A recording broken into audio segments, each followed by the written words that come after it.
All right, so you are now fully equipped to create your own forms in Access or Libre.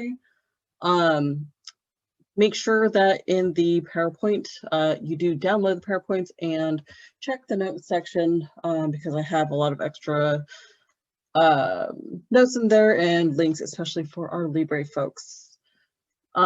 Just as a reminder, as we're thinking about the wrap up here for the quarter, because we are closing in to that time, that a big part of your project is going to be these forms and reports.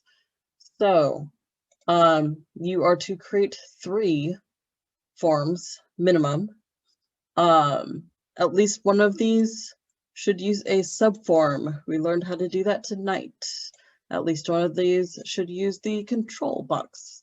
We learned how to do that on Tuesday. One form should be a startup form.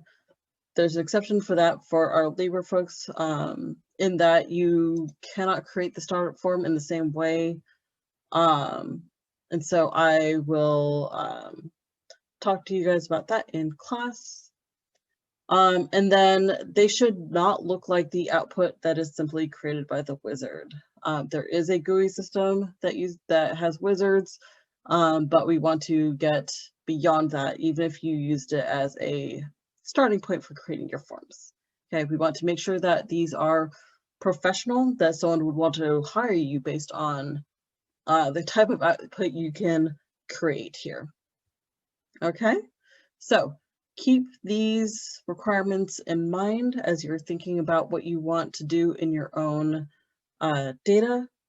I would suggest just doing early practice with the practice databases as well as with your own, and that should help you both master the concepts and get you prepared to complete the final versions of your project. All right. So with all that, on Thursday, I will again try to incorporate some demo in the review of the week's material. We'll have our usual quiz and optional dugout time. All right. I will see you in class.